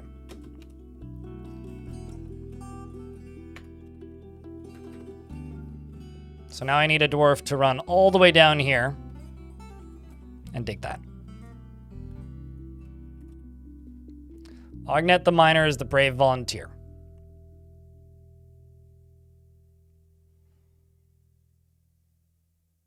Also, as of now, you can use context switches to be set to 0 depth water, which is also really cool if you're smarter than me. It's time to go catch a demon and add it to the collection.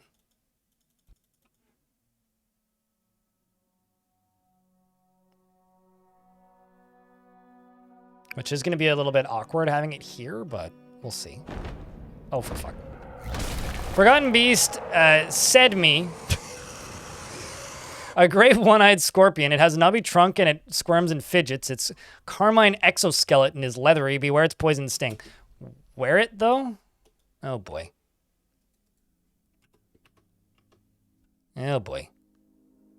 That one I should probably go kill. Says me, yes. Forgotten Beast says me. Just because everybody is outside right now. Let's see how quickly they turn around if I enable this.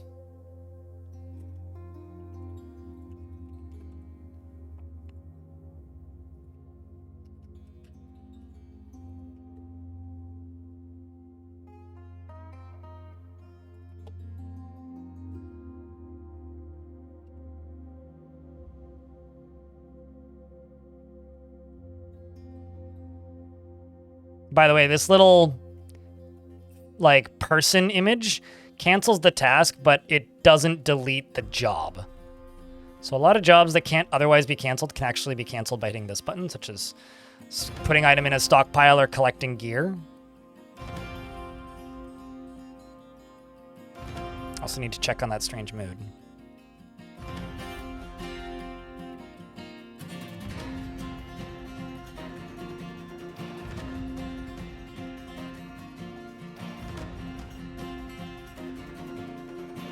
We were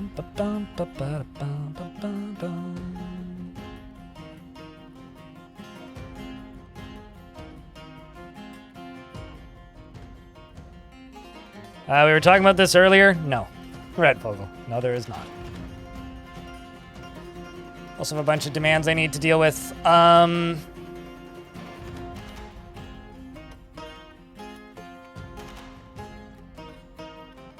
And as you see, they drop everything and run inside. Except for you, apparently, because you're going to go collect webs. That I can cancel by doing this.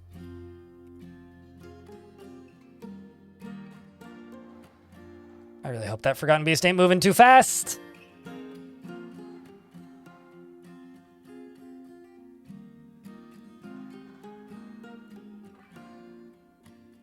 Okay. Get inside otters, get inside lore. No fights yet.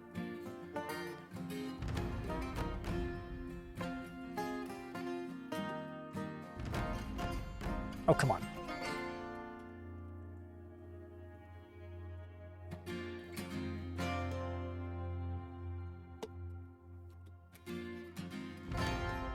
I screwed up and didn't enable the burrow correctly.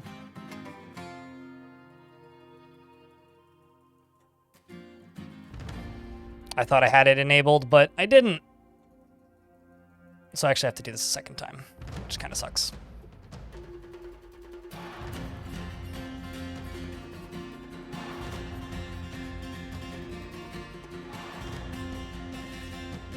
And now you're playing make-believe, aren't you? No, you're not. You're turning around good. Okay.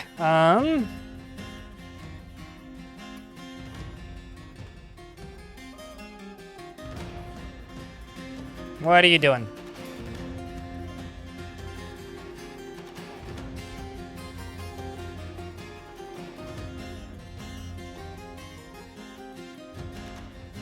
Why must you be this way, Dwarf?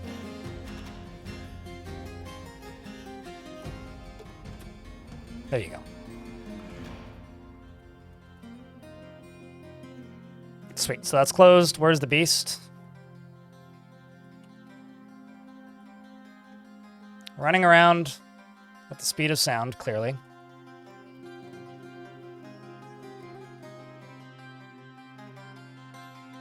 And also, I've been over this with chat before. Yes, Sonic would be a forgotten beast. Better left forgotten, even.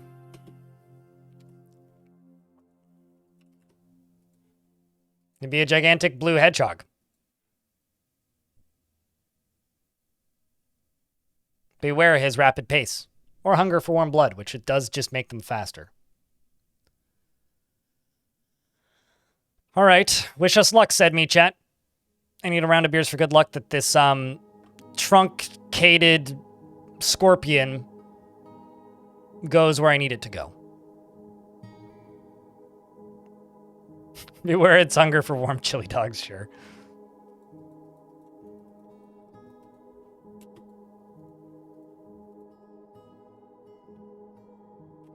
That's one.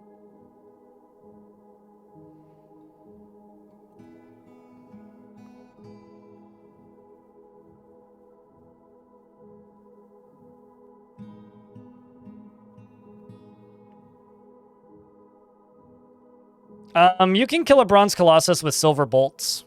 Sword Death in YouTube chat. Very effectively, actually. I think bronze colossuses are less of a fort ender and more of a fort ender if you don't have a good ranged squad. Because if you have a decent ranged squad with half-decent bolts, they're quite trivial. But in melee, they're exceptionally strong. There was somebody very early on when Steam launched that said the Dwarf Fortress was too easy. So they made bronze colossuses a lot more common and also made them out of steel instead of bronze. And it was so effective, the first one ended his fort immediately. Oh no. Well, this thing isn't going to get miasma because the goat's going to get crushed.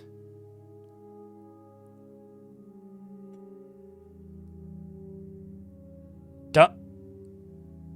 There we go. Got another one. Huzzah. Now I got to do this one.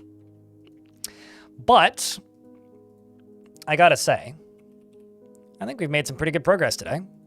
I mean, we've made it to the area where we're going to start digging too deeply. We've finished the arena, by all counts. I mean,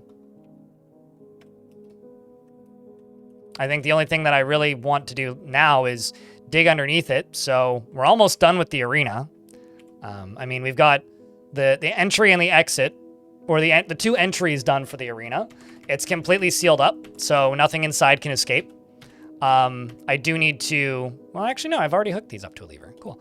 I've got the entry and the exit bridges hooked up to a lever. The only thing really left to do is to dig too deep and then start one by one releasing the players into the field of battle.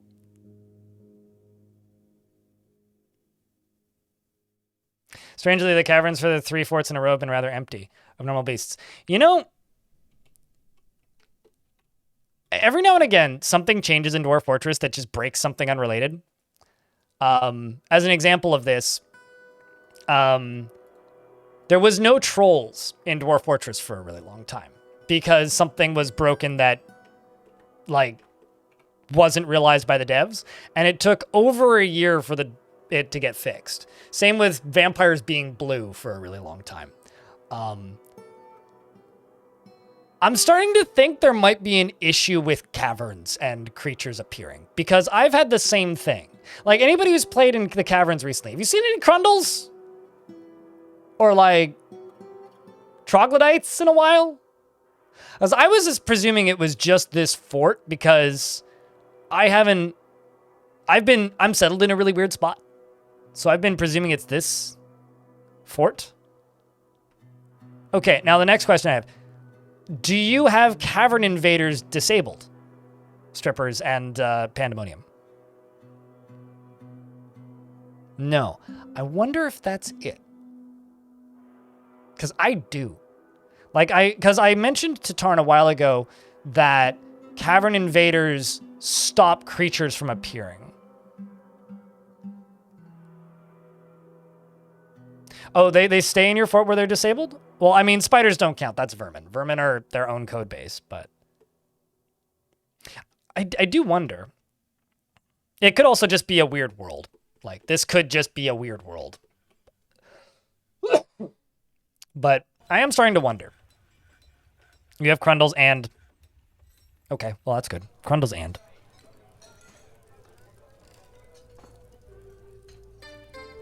Yeah, no, Cavern Invaders are a bad mechanic. I agree. That's a mechanic that sorely needs a rework, and it'll get it eventually. It's just not there yet. All right, well, what do you think, chat? Do we want to do some more Dwarf Fort for another 30 minutes, or should we swap over to Star Sector? Because I could easily just keep being distracted by this fort. Whoop, something's dead. Ah, Farmer's been put to rest. Thank you, I feel blessed.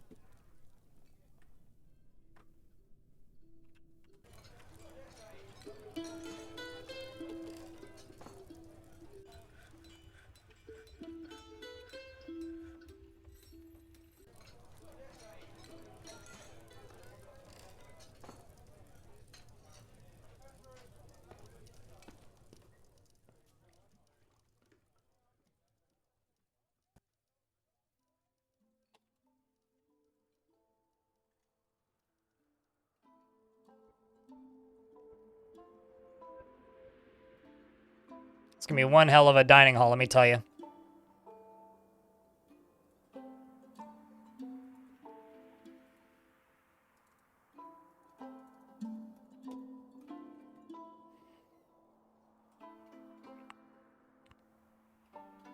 I wonder.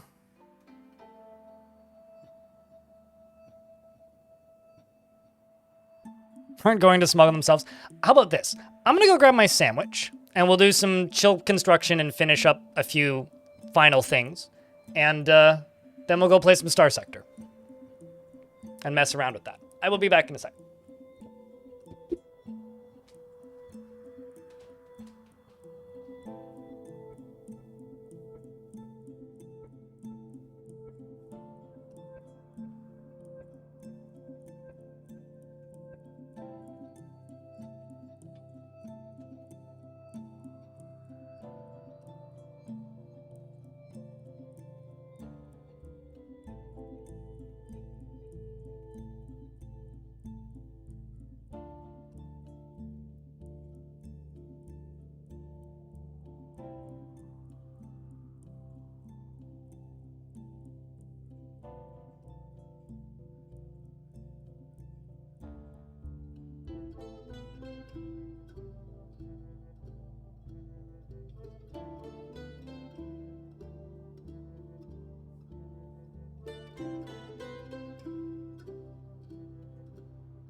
I would not use a leather chair on my desk, but I would use my wooden chair if it was tall enough for my desk.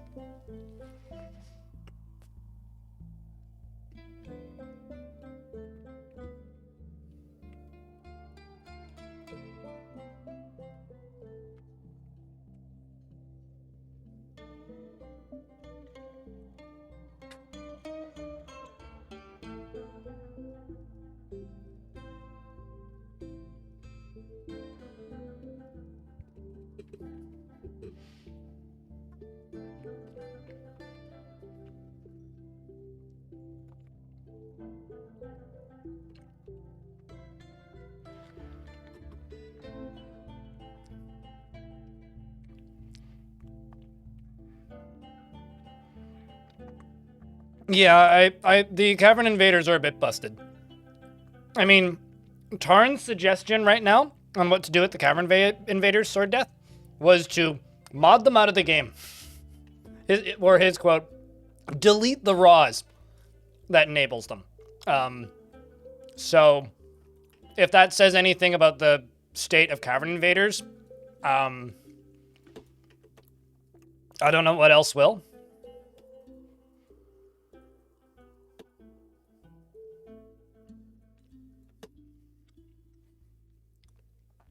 Had a lunch date? Crushing? Does that mean it didn't go well? Clockwork?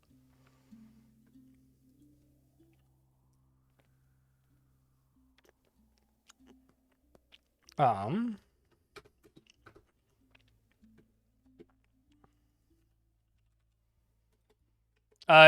said that in the last interview I did with him when I asked him about them, if they were going to get a rework.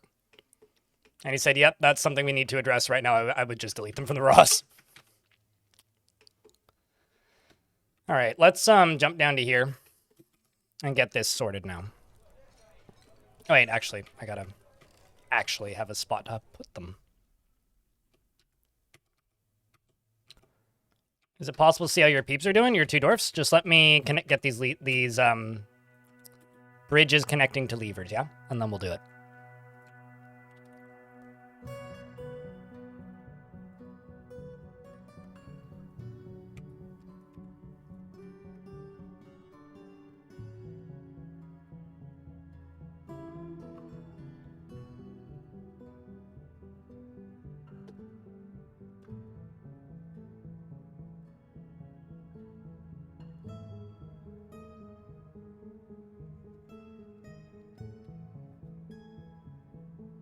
All right.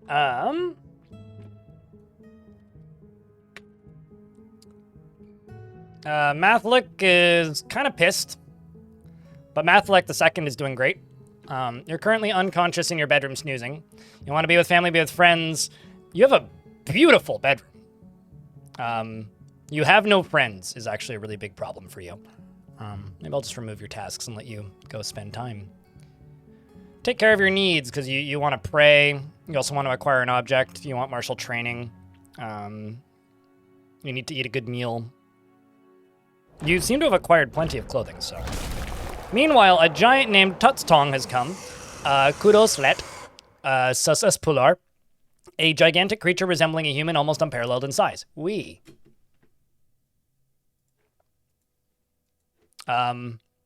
Night Sport, the confident rapidity? Holy shitballs! Silver short sword, all craftsmanship is of the highest quality. It is decorated with a hungry head bone. It's got an image of a dwarf and dwarves.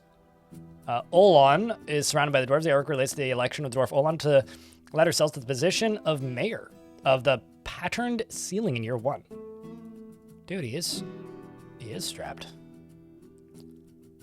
Bronze Warhammer, all craftsmanship is of the highest quality. It is decorated with cave spider silk, and this object is adorned with hanging rings of hazel. Is he actually wielding any of them? No, they're all just strapped to his body. A steel mace. Object menaces with spikes of snail shell. This must be pretty fragile. Must be encased in something. This object menaces with spikes of rock crystal. On the item is an image of elephant head, amaranth, and morganite. Let's say steel crossbow.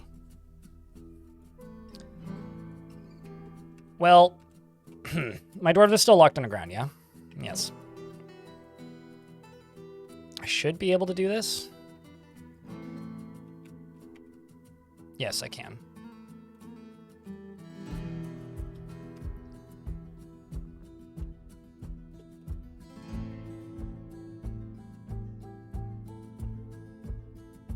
I'll check our kill count in a second, just waiting for a dwarf to come here and pull this lever.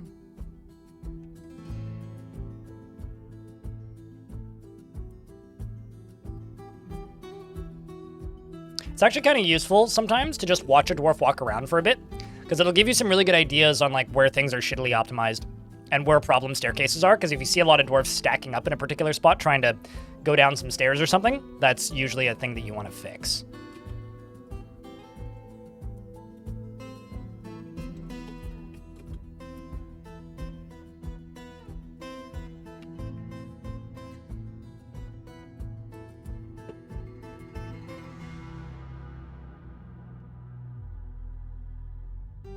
Definitely took them from kills. The humid diamond to the dwarf. Killed a kobold in the year 72.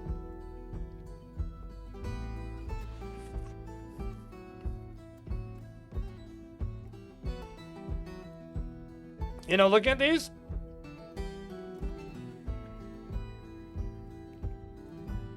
probably the kobolds got lucky and this guy just killed a bunch of kobolds and took them.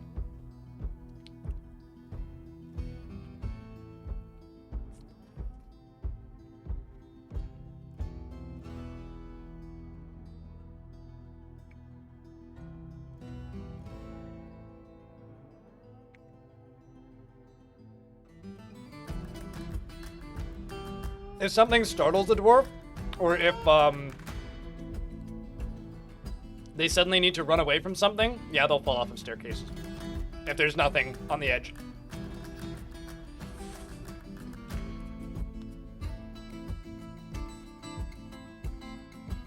I want to trap this guy to get his weapons, but yeah, probably. Make him fight a dragon or something.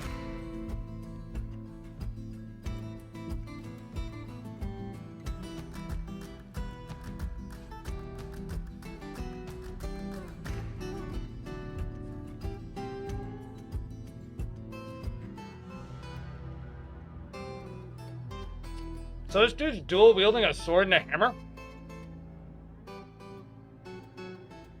That's actually pretty cool. I'm starting to think we should just release him into the arena with the weapons. What's up, Parkow?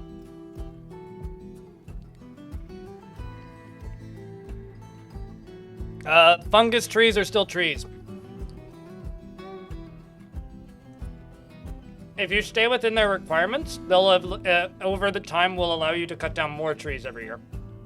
If you ask everybody to import wood, you'll more or less get enough wood. I've absolutely kept them happy without chopping down any trees by just simply importing wood. Whenever anybody asks what I want to import, I just import wood. Wood and charcoal, usually.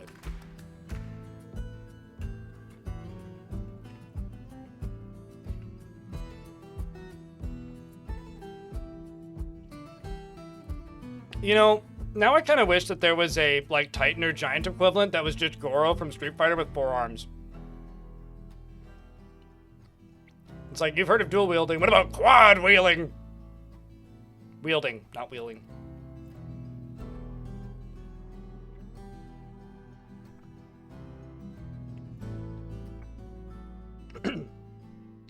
Oh, another thing. If you're worried that you might go to war with the elves, like if they get mad at you a couple of times, place a dog or some sort of livestock on the surface close to your front door.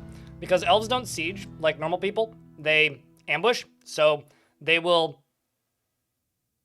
Did you put your weapons away? You did. Oh, so he can climb, probably. That's cool. And pull his weapons back out now that he's back on the ground. Yeah, just make sure that you have something to spot ambushes.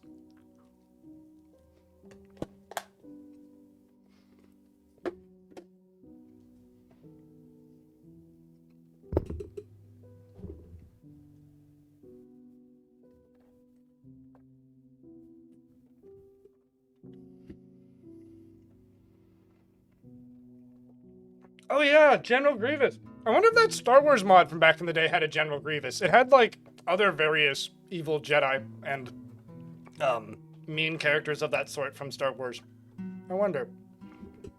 I still maintain one of the funniest things I've ever seen in Dwarf Fortress is an AT-AT has come. A great creature composed of steel and metals. It is crazed for blood and flesh, and its lasers glow red. You will know why you fear the night.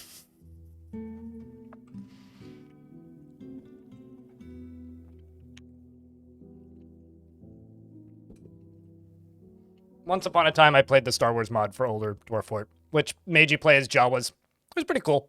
It was actually more limited than normal Dwarf Fort, although the droids were neat because all the droids had different skills based on what they were supposed to do as a droid. All right, well, this is going to take a while and require a lot of yakety sacks. So I think it's time to save. We're going to go play some Star Sector, if that works for everybody. I'm brand new to Star Sector, so we're learning.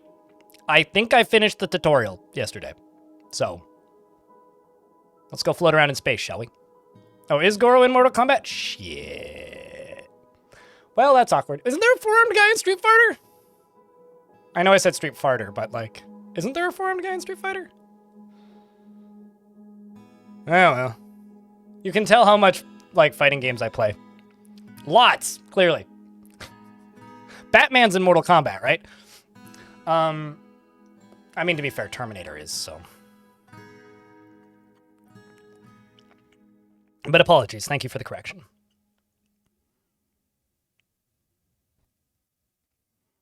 You think Forgotten Beasts and Mega Beasts should be able to leave on their own after they've accomplished something that they want? You know, Giants and Cyclopses can talk. The way I wish that they worked isn't that they would just show up and be like, I'm gonna kill you all. I wish it would be I want you to make me this thing, or give me a sacrifice of your firstborn child once per year, or something. Like, I wish that they would threaten you, to give you, like, a reason to bow to their whims, I guess. But, for anybody who's just chilling, we are swapping games now. But the stream is going to keep going. I just need to turn off the behind-the-scenes recording, which is going to make my voice disappear for a second.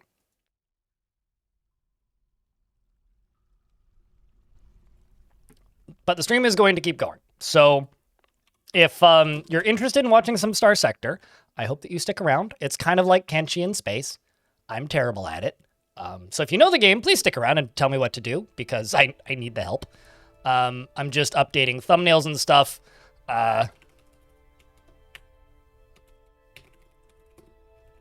So just give me a second here.